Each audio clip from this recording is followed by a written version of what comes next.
Hello, everyone. It is just after 10 a.m. and it's February 15th, 24 years ago today. Dale Earnhardt wins his only Daytona 500. So, that explains the video link at the end of the chat here. So, on a historic day again, we get to talk about some NASCAR. Today I will be giving my thoughts on my predictions for the NASCAR Cup Series playoffs. All what I'm doing here is saying is, hey, these are the 16 drivers I think are going to make the playoffs. So I'm not going to go, okay, hey, these are my 16, then I'm going to go to the round of 12, round of 8, championship 4, champion. I'm not doing that. I'm just giving you the 16 drivers who I think will make it into the playoffs in some form or another. So I figured, hey, just wait till the playoffs to make your predictions that way. It would be a more informed decision. So, yeah, in addition to the 16, I will give you 4 drivers that I think can break my bracket, so to speak, my predictions. These are drivers who I do not have in my 16, but I think could possibly get into the playoffs somehow, and I will offer you my thoughts on them as well. Let's call that the San Francisco 4. If anybody knows about my playoff bracket from the NFL this past season, my only blemish on my bracket for the Super Bowl was San Francisco beating Green Bay. But hey, I was one of the few that said Cincy versus the Rams in the Super Bowl. So hey, at least I got that. So yeah, I will give you my 16, and what I'm going to do is I'm going to utilize the chat. So what I'm going to do is I'll put down, say, number 1 and put the driver's name beside it, and then I will offer you my thoughts on why I picked them. And the thing with the 1 through 16 is, say number 1, I have absolutely no doubt that this driver will make the playoffs. And as we get closer to 16, those are the ones that I have less confidence in, or that I think are going to be right on that playoff line. And then for the 4 upset picks, so to speak, / San Francisco picks, I will be doing that 1 through 4. So number 1 is the most likely driver. I think that will bust my bracket that way, my predictions. And then number 4 is the least, but still, I think it's possible. So let me just make sure everything is good, and it appears so. So if you have any thoughts or questions, please feel free to put them in the chat.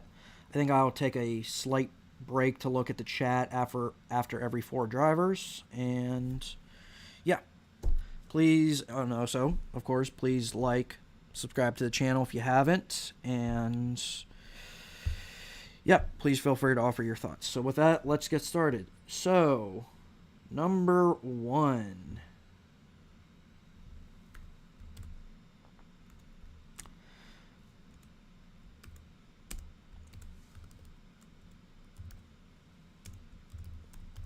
Number 1 will be Kyle Larson. Let's go with the defending champ who had a monster season last year. In his first season with a top-tier team, he was just outstanding, to say the least. So, yeah, I mean, the guy can win pretty much anywhere. And even for some places that he's not as good at, the road courses, he is getting better. So he's an elite driver, and he's on an elite team in Hendrick. So yeah, this is kind of like stating the obvious. I don't think anybody will have Kyle Larson outside their playoffs. Yeah, the only thing, like I said, I'm not giving you a round by round prediction, but one thing possibly going against Kyle Larson this year is in the playoffs here, under the new format, the round of 16, there is only one repeat champion. Kyle Busch, 2015 and 2019 champion. So odds are, with this playoff system, it's not going to happen. But then again, I'm not betting against Kyle Larson. But it is very hard to do. So we'll wait and see. I think the question is not if, but when he gets a win and qualifies himself for the playoffs. So, with that in mind... Oh, and the other rare thing is repeat champions. Jimmy Johnson's the last one to do it, so let's see if Larson can do that as well. So, number 2. Let's stay in the Chevy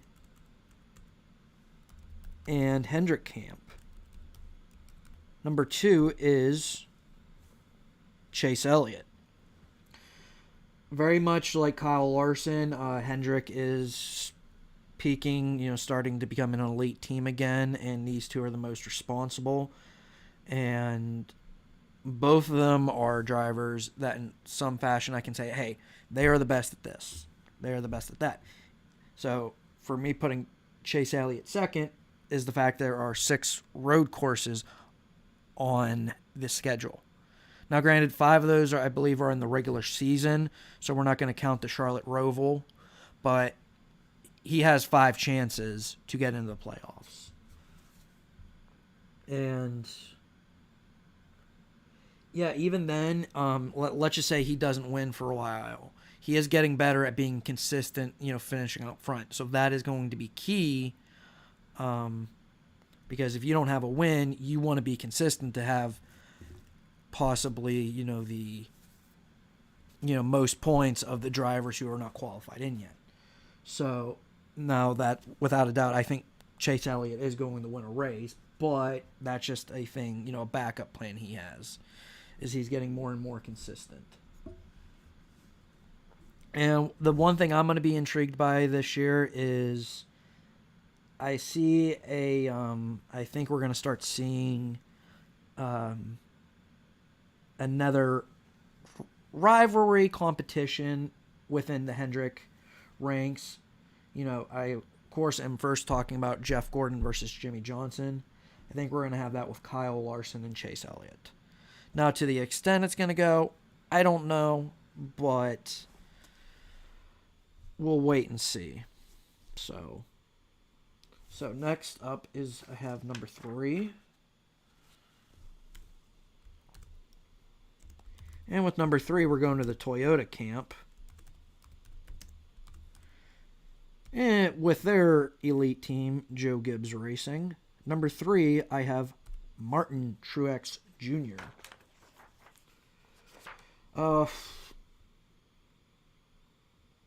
It was interesting that when I was, reading stuff and, gathering notes for this, is that since winning his championship in 2017, 3 of the last 4 years, Martin Truex has finished second in the championship.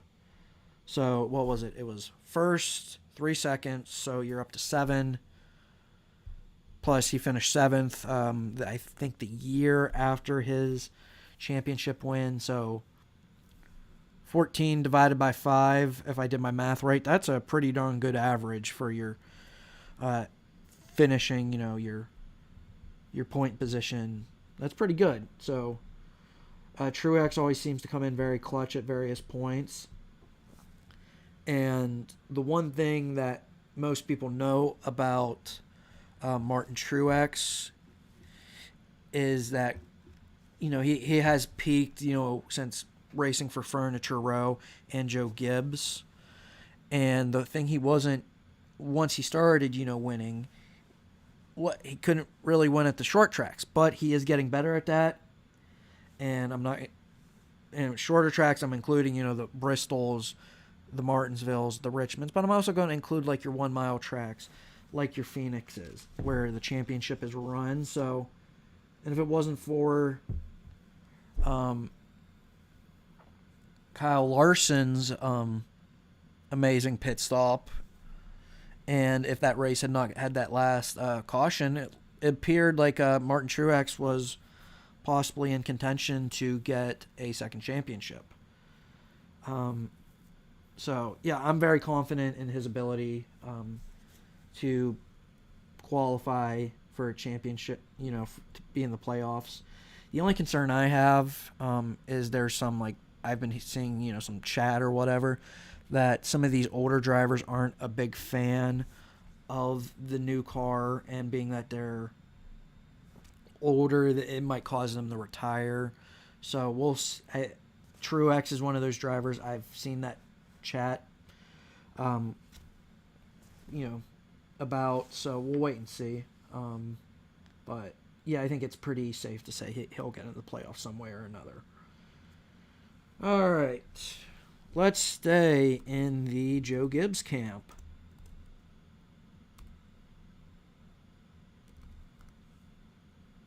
With their most notorious driver who does not have a championship yet, Denny Hamlin. Give me a second here.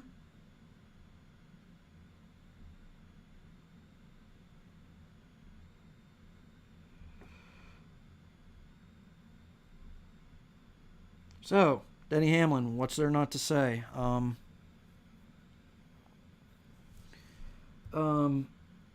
It appears, he is, getting better with age. 2021, a lot of his stats were the best of his career. He is very consistent as far as getting to the championship 4. 3 out of the last 4 years, he's been in the championship 4, but as I've stated before, has not won the championship yet. Was competing with Kyle Larson for the regular season points title last year, which that offers a driver 15 bonus points for the playoffs. And another thing with Denny Hamlin is, he's a 3-time Daytona 500 champion. Started the playoffs well with a Southern 500 victory at Darlington. So with those two in mind, he does often show up at the Crown Jewel races. So even with the expansion of his co-ownership at 2311 Racing, I still think Denny Hamlin will still, find a way to get in the championship. I don't think there's any doubt about that. He's not slowing down. So I think the only concern is, 2311, but I don't see that having that much of an effect on him. So we are 4 drivers through, a quarter of the way through for the playoff predictions, and there's no chat. So yeah, if you get onto this video and want to offer your thoughts, racing related, or just saying hi, not putting any garbage on there, I would appreciate it. And with that in mind, let's hold that off real quick.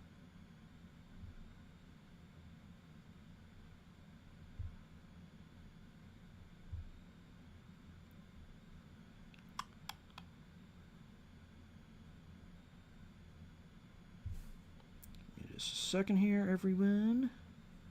All right, so number 5.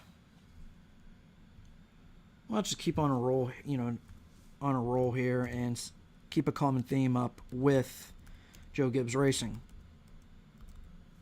Kyle Busch, number 5. I think this year, obviously, where the Cup Series is, bringing back practice on a, more every weekend stage. So I think that's going to benefit Kyle Busch. He has said over the last 2 years he does not feel as comfortable without practice. So the lack of wins, we'll see if that attributes to if we're getting back, the traditional, full race weekends. I think that's going to benefit Kyle Busch. So hence why he's so high up at number 5. It's also going to be interesting this year is that he's on a contract year, and one of his primary sponsors, M&M's, is leaving. So it's going to be interesting to see. I'm not saying, Kyle Busch is going to leave Joe Gibbs, but I think it will be interesting to see because if he's able to find sponsorship and whether or not they want to stay with Joe Gibbs. And being that the ability to move up in a Toyota camp is so small, granted it's getting a little bit bigger, it's going to be interesting to see, maybe say they decide to say, hey, Kyle wants to go somewhere else and try something else. But I think with the return to normalcy with Cup weekends, I think we'll see Kyle Busch in the playoffs. Number 6. I believe this is my first Ford driver. And I have a feeling a couple of them are going to be coming up here. Number 6. Ryan Blaney. Had a career year last year, I believe 3 wins. And yeah, so that was Blaney, the last handful of years, always good for at least a win. But this was his first, or maybe second, multi-year win season. So it was, in many ways, a breakout season for him. And now that Brad Keselowski has left Penske for the newly named Roush Fenway Keselowski Racing, that makes Ryan Blaney the number 2 driver at Penske. Blaney is excellent at the restrictor plate races of Daytona and Talladega. Often his wins are coming there, more often than not Talladega. Last year he did win at Daytona though, so I think if he gets a win, it's very possible that it can be at the restrictor plates. Now granted, we know those races are very unpredictable. But yeah, and he just seems to be getting better, and I think now that he's elevated on the Penske echelon, I think we're going to continue to see good things out of Ryan Blaney. One concern I have is, there is a new crew chief with him, so we'll see how they perform together. But yeah, even at, I'm through 6 drivers now, and I don't have really any concerns with these guys. Even if they don't win, I think they'll be good enough to point their way in. So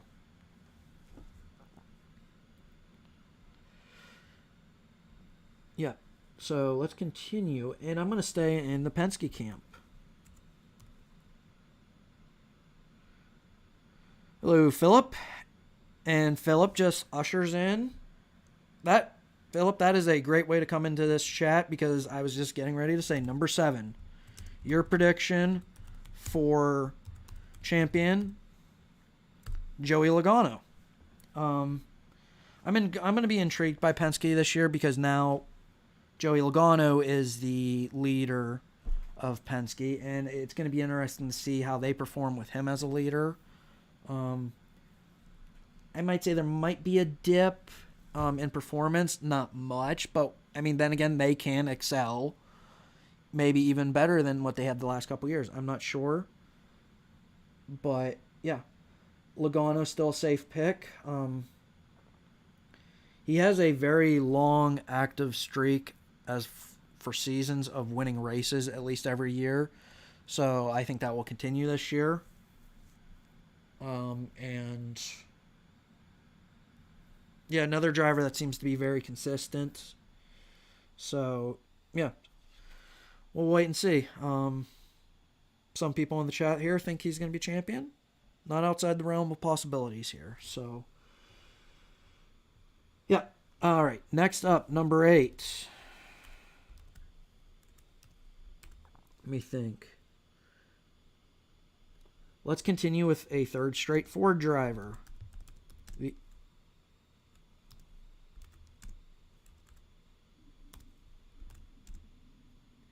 can't do the number 8 the way I was doing because otherwise you get a smiley face. But number 8.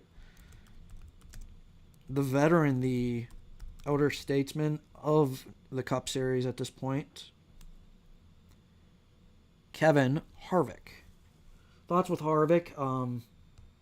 Yeah, last year was a disappointment compared to 2 years ago when he was, 2 years ago he was always seeming to be winning every other week.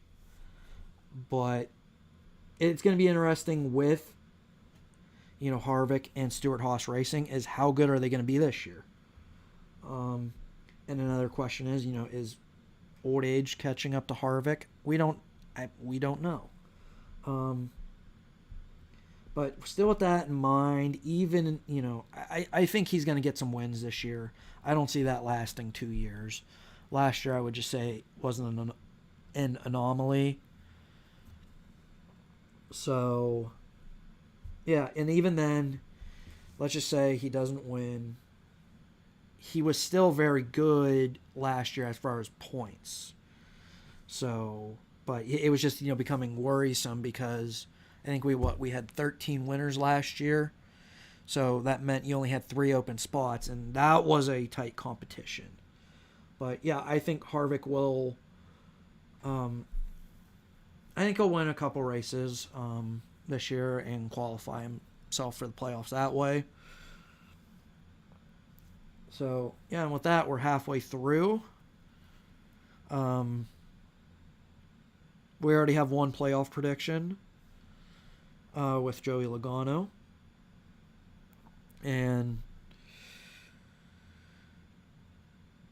yeah, for anyone watching, please feel free to like the video, subscribe to the channel if you haven't, and just please feel free to offer your thoughts. We're halfway through. I will be going through 9 through 12 next. And then we'll do 13 through 16, and then offer you the 4 drivers that I think can possibly get in that I don't have it being in the playoffs. They are the San Francisco picks. So, and that'll be the video today. So let's go with number 9.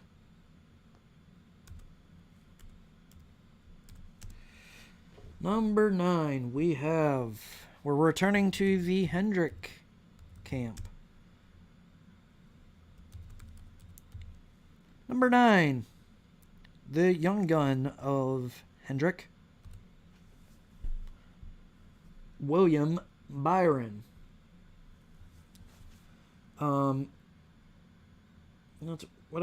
His contract's up this year. Byron's after this year.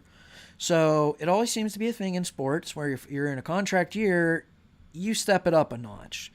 And with the way Hendrick is going, it seems like 3 or 4 years in with Hendrick, the drivers have their breakthrough seasons. And that's right along where William Byron is. So the question is whether or not he will do that. Obviously, I think he's under some pressure because kind of like the Toyota camp, it's kind of hard to get into Hendrick now because all the drivers are right at or under 30, the age of 30, so they can race for a while. So that's going to push some pressure on Byron because I think he is the least secure of the 4 drivers at Hendrick. But yeah, I think he'll have a little bit of a breakthrough season. And I still think at number 9, he's going to win a race.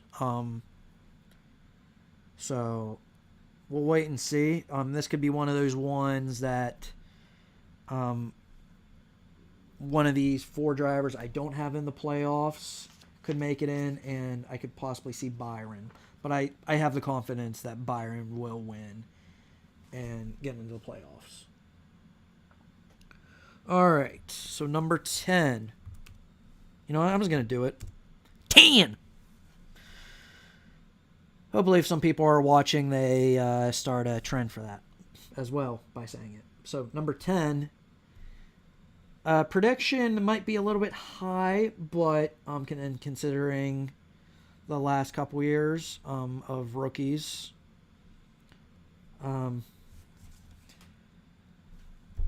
not having as much success, but I believe in one form or another, this rookie driver will have some success. And I'm thinking of 5 races that he can do very well at, and somebody I was impressed with at the restrictor plate races some last year from what I was able to see of him. I'm talking about the new driver of the number 2 Blue Deuce, rookie contender, Austin Cindric. My big thing is the road courses. He has 5 chances to get in. And he's in a very competitive ride. Has very good surroundings around him with Logano and Blaney. So yeah, I think Austin Cindric is going to get a win, more than likely at a road course.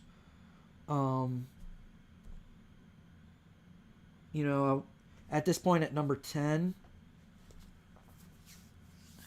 yeah, could this one be, with the way rookies have been, not as successful? Yeah, could that happen? Yes. As we're getting into this point of the predictions, yeah, these ones I think might not say blow up in my face, but be wrong. But Cindric, I think, has too good of a team. He's a road course specialist.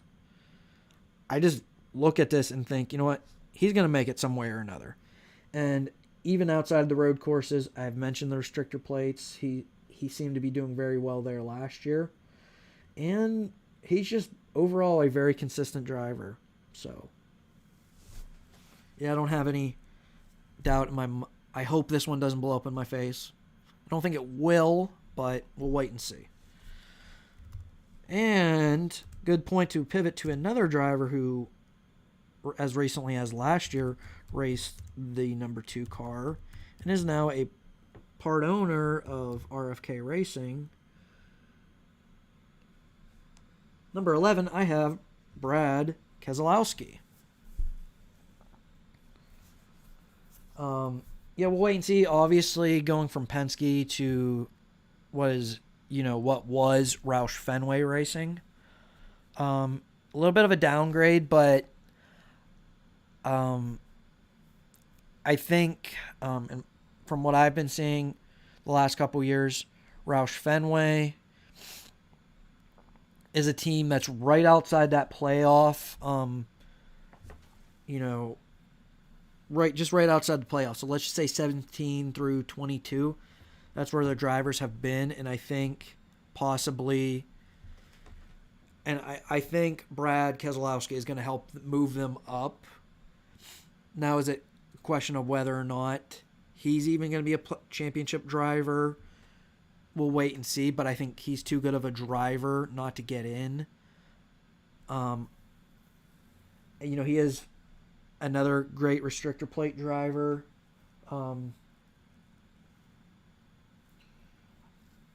wait and see. I do think he'll win, but if any, I'm not saying it's going to be see how he can help RFK Racing now, because I could see him winning, I could see him pointing himself in, or I could see him just being outside depending on where RFK Racing is with this new car. So many unknown thoughts on what's going to happen this year as far as the new car, so we'll wait and see with that. But yeah, with number 12, I think I have a good amount of confidence in Brad to make it in one way or another. So number 12, let's finish off the Hendrick camp and put Alex Bowman in there at number 12. Last year as well, I believe he had 4 wins, so that was a breakthrough season for Bowman. Seems to be decent at the short tracks. So I could see Bowman getting some wins, possibly in that, I think, in that 1 win to 3 win range. We'll wait and see. It always seems with Hendrick, they can have at the max 3 cars that are excellent, but we'll see if they can get 4. I think him and Byron, we'll wait and see if they only have 3, which one of them is not going to be that 4th competitive car. The one thing I did see on Bowman is he needs to be more consistent. And let's just say worst case scenario, he's not as consistent. I mean, we had 3 drivers point themselves into the playoffs last year, so that's very slim of a chance. And if you're not as consistent, that could harm you. And looking at his points standings finishes the last 4 years, you have a 16th, a 12th, a 6th, and a 14th.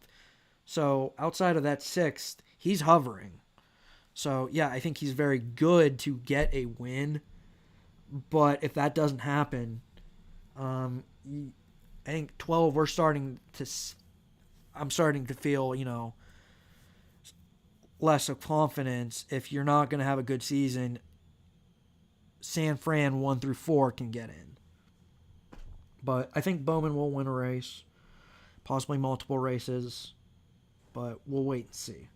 So that's 12. We're 3/4 of the way through for my playoff predictions. We have the final 4, and then we're going to have the 4 that I think I don't have being in the playoffs. But I could say, hey, if one other driver is going to get in that I don't have in, it's going to be one of these 4. Possibly even two or 3. I don't know. And yes, Philip, Bubba Wallace is getting a mention in either the last 4 or the San Francisco 4. So stay tuned. So, number 13, we have, let me get to the notes, a driver who is very, what do you want to call him? I guess I don't know if a journeyman driver is a good way to call him, but he's the Ryan Fitzpatrick of NASCAR, of the Cup Series. I'm talking about the driver of the number 45 Monster Energy car from 2311 Racing, Kurt Busch.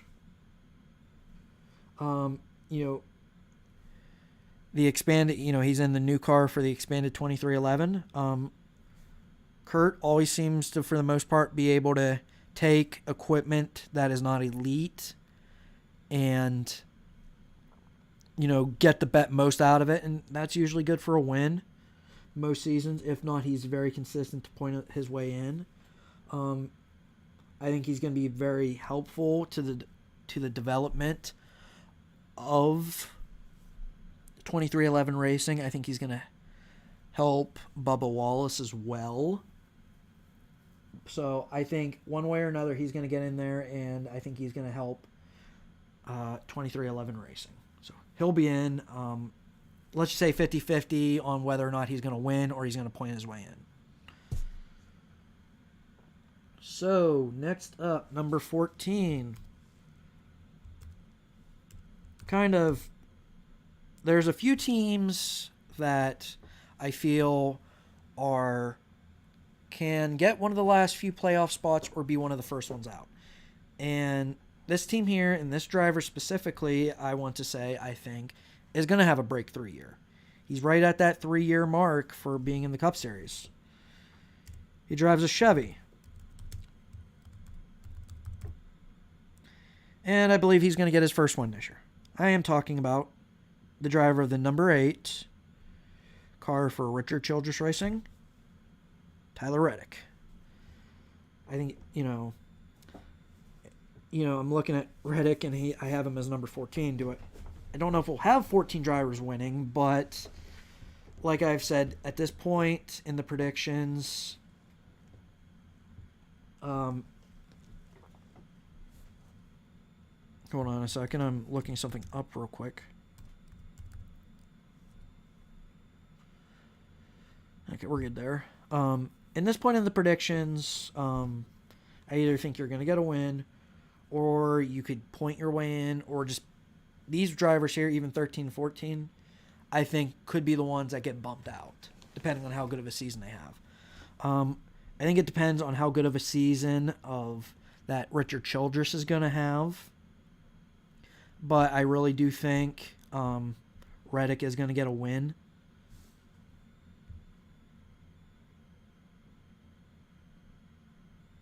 So we'll leave it at that. 14. All right, so next up at number 15, and this one may raise some eyebrows because I have the 4 Hendrick drivers in. I have all 3 of the Penske drivers in. I am missing a Joe Gibbs driver up until now. So if I've mentioned Hamlin, Truex, and Busch, that leaves at number 15 Christopher Bell.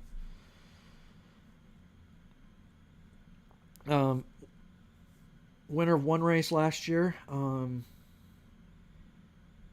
Do I think he's capable of winning? Yes. But I have more concerns than I have I have more concerns with Christopher Bell. A few of them being he's in a contract year. He's still developing as a driver in the Cup Series. He needs to be more consistent.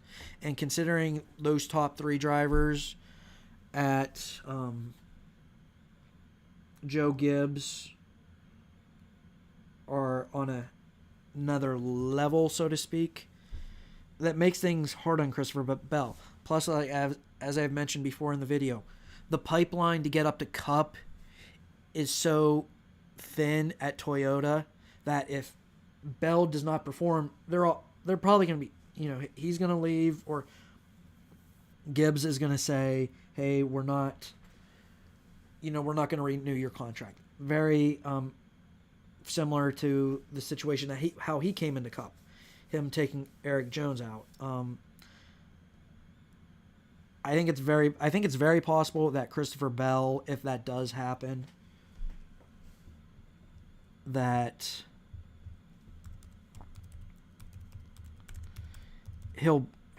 I think he needs.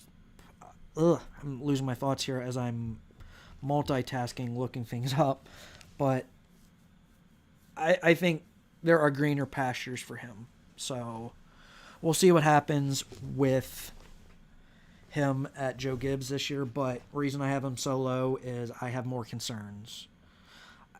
I could see him winning a race, but like I said, the concerns outnumber the positive thoughts I have with him at Joe Gibbs Racing. Nothing against him. It's just the factor of what we've seen with Joe Gibbs and Toyota. And yeah, we'll leave it at that. So number 16. My last driver I have being in, and like his teammate, I could see him being on the other side, just out, or I can see him just getting in. And his teammate is Tyler Reddick, who I'm very high on, and yeah, I'm kind of high on Richard Childress this year. So with that in mind, number 16, I have Austin Dillon being the last driver in. At the best, I could see him and Reddick both winning races this year. And if not, I think that team's going to get elevated because they do seem to be coming up, the last couple years. So I think he'll, if not, depending on how many drivers we have winning, that's a big thing at this point, if you're this low in my predictions. But yeah, I have some faith in Austin Dillon this year. So those are the 16.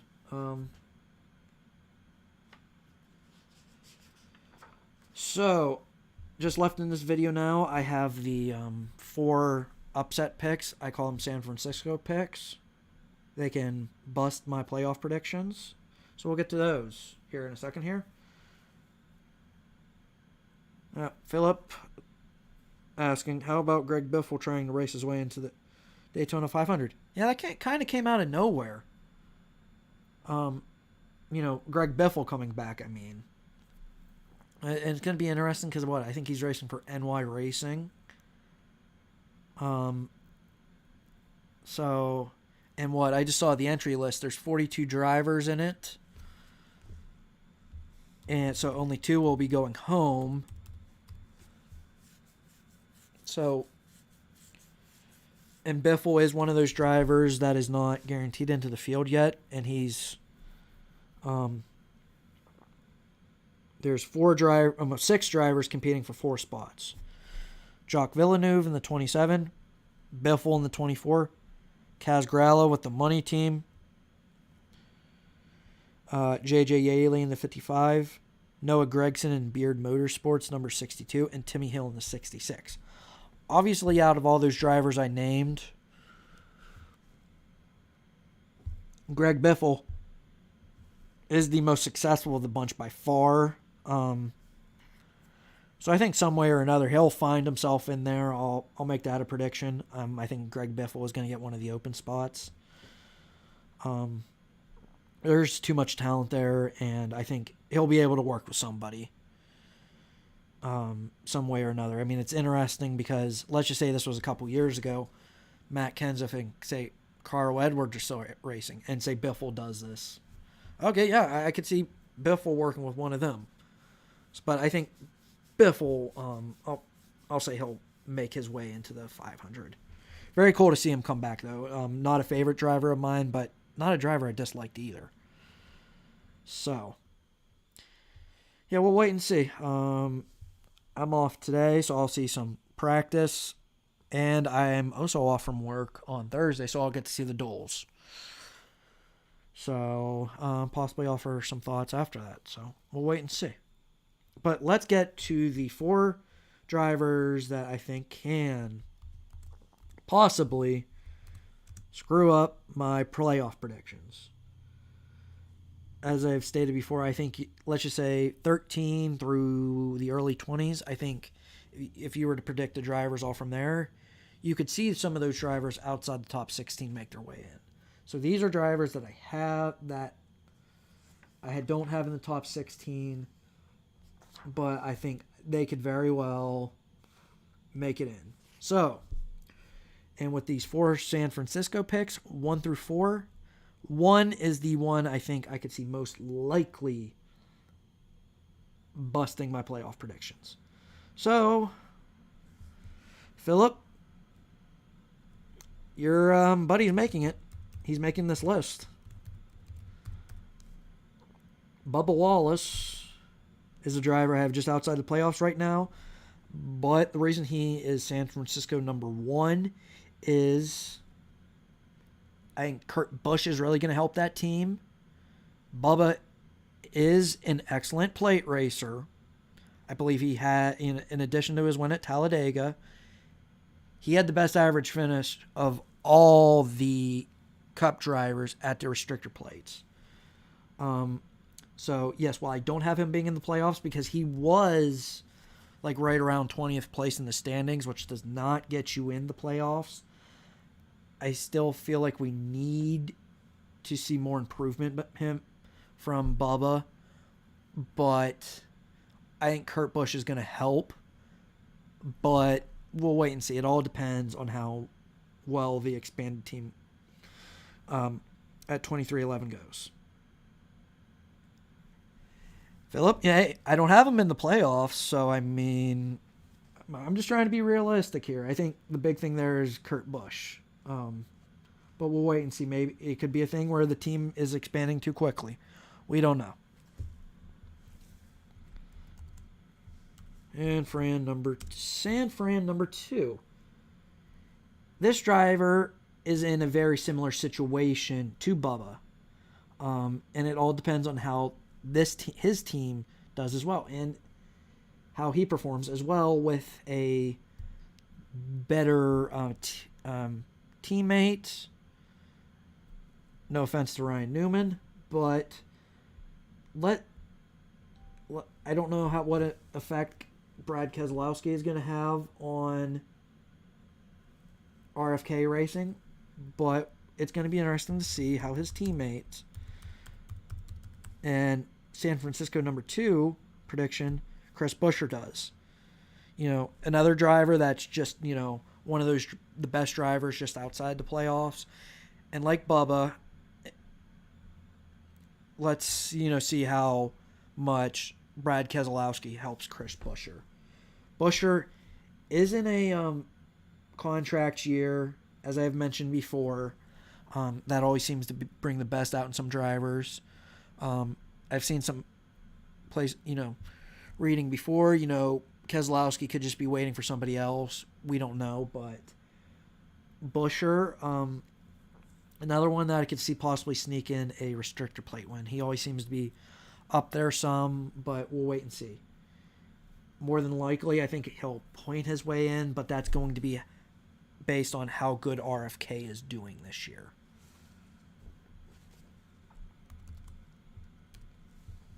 So, yeah, we're down to our final 2 predictions. And San Francisco, number 3, is a driver I'm actually a fan of in his second year. Obviously, this is another team-based thing, is how good Stewart-Haas is going to be this year. But he's a driver who may not set the world on fire, but he eventually gets there. And has a very cool paint scheme with Mahindra tractors. And, like Austin Cindric, is a driver I could see possibly winning a road course race. Almost did it at the Indy road course last year. San Francisco, number 3, and a driver I hope bust my playoff predictions, Chase Briscoe. We'll wait and see because, we'll see because I could potentially only see him or Cindric getting a win and the other one not. We'll wait and see. So if I think Briscoe's going to be the only one to get it, then he could be potentially, take a spot away from Cindric or somebody else. And, he is in his second year, so we'll see how much he progresses. And obviously, once again, another thing that seems to be it's going to be a consistent theme on these 4 drivers I don't have in the playoffs. The 4 drivers that I don't have in the playoffs, they all have the constant theme of how good is the team going to be. So, let me yeah, we'll wait and see. But I think Briscoe can, and I hope he breaks my playoff predictions that way. So number 4, this is a little bit of a long shot, but I am high on this team. And another plate, restrictor plate specialist.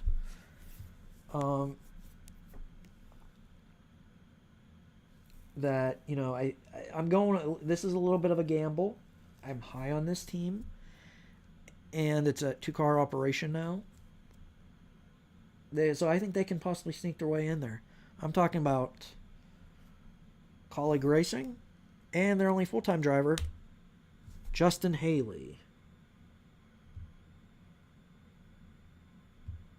Oops. Forgot to put SF in front of the 4. Justin Haley is my last wild card prediction, my last San Francisco pick. Could he possibly get a road course win? Not road course, restrictor plate. I think it's the first time I've said that. Been catching it before, but I'm high on Haley. I think he'll be a surprise. And I'm high on Colleague Racing. So, yeah, is that the most boom-bust pick? Yes, because being that they're a newer team, do they have, this is their first full-time season. So we'll see how good they do. But, yeah, they're the last one in, so to speak.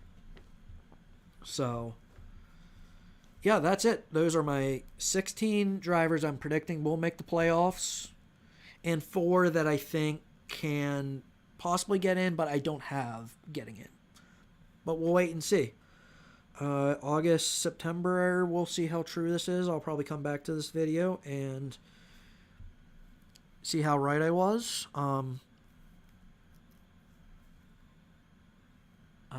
Last year I did predict 13 winners for the playoffs, so we'll wait and see. I'm not making a prediction now as far as how many drivers.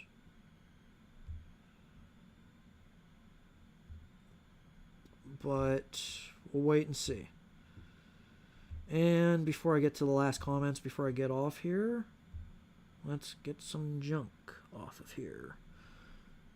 So, yeah, Philip, guessing you're thinking LaJoy and Todd Gilliland possibly. Yeah, I'm going to be intrigued to see how Spire and LaJoy do this year. Possibly, I think somebody I have just a little bit lower if I were to expand the San Francisco list. Definitely intrigued. Obviously comes from good pedigree. LaJoy, I could I don't know. I'm maybe not there on saying he'll get in the playoffs, but if he continues to improve, yeah, maybe next year or the following year I could see him get in. And Todd Gilliland, we'll wait and see because, Front Row Motorsports has just raced at the trucks and, makes the jump from trucks to Cup Series, so we'll wait and see.